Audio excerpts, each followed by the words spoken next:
This is the homily of the fifth Sunday of Easter, ESC.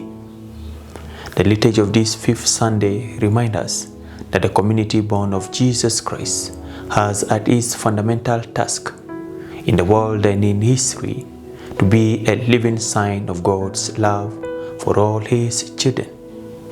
It was this task that Jesus Christ left to His disciples when He said goodbye to them. Our Gospel of today takes us to the upper room where Jesus Christ, shortly before being arrested and sentenced to death, celebrated a farewell dinner with His beloved disciples. The Gospel invites us to listen and take note of Jesus' testament. I give you a new commandment, that you love one another. As I have loved you, that you also love one another. This commandment, dear brothers and sisters, sums up the whole life of our Lord Jesus Christ, all the teachings, all the words and gestures, all the proposals of Jesus. Our first reading tells us about some Christian communities born of the missionary work of St. Paul and Barnabas. They are communities that have welcomed the good news of our Lord Jesus Christ and have accepted the challenge of living and witnessing the new commandment of love. They are salt that gives flavor and light that illuminates the world. The second reading presents us with the final goal to which we all walk, the new heaven and the new earth, the dwelling of God with humanity, the definitive home of those who are called to live in love, the new city where the beloved children of God will find life in abundance. Listening to our first reading of today, let us first of all note how the Christian community, St. Paul and Barnabas, later left and embraced the missionary challenge. They had met Jesus and had experienced how Jesus would open new horizons to them.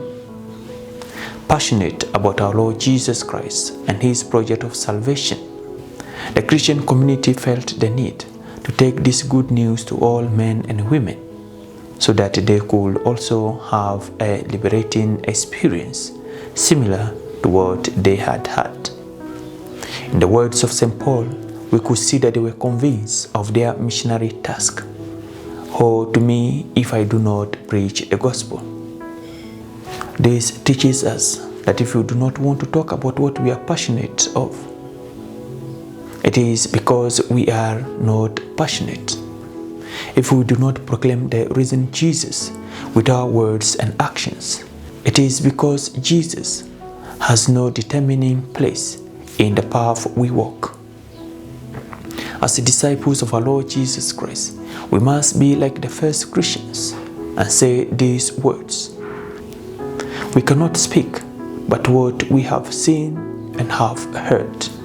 Our world today needs to hear the good news of Jesus Christ, not only in countries where the gospel has not yet reached, but also in countries where the gospel is forgotten. Are we creative disciples in this wounded world? St. John, in our second reading of today, leaves us with a beautiful perspective of the future that awaits us. After concluding our journey here on earth, we are destined to meet God in a renewed city where death, mourning, suffering, violence, and lamentation are definitively banished. God will reside with us. We will be a recreated humanity.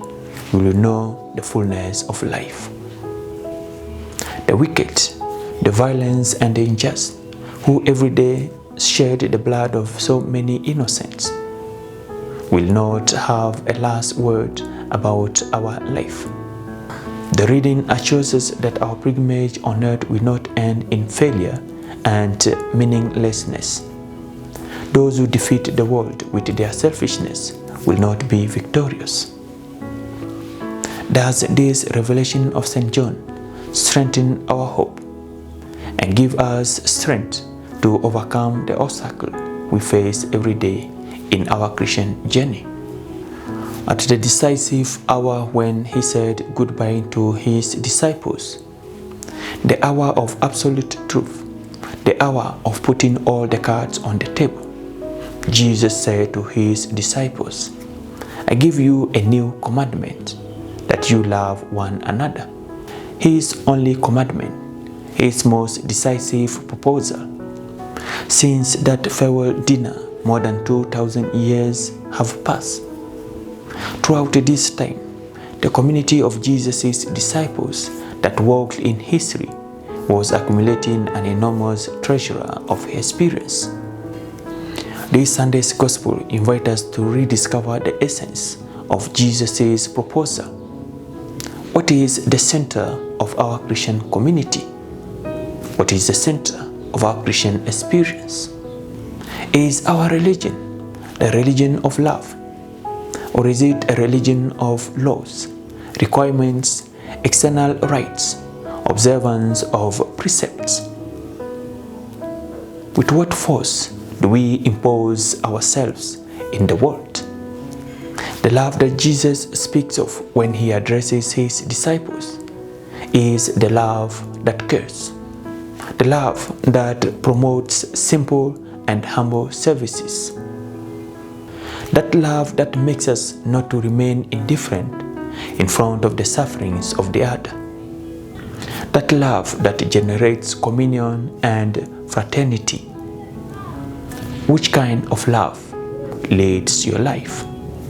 As the liturgy of this Sunday invites us to be faithful disciples who keep the commandments of God and the commandments of our Lord Jesus Christ, may He help us to be faithful and creative disciples in our wounded world by serving our brothers and sisters, by showing them our gestures of love, our gestures of simple and humble services in the society. I wish you a blessed and fruitful Sunday.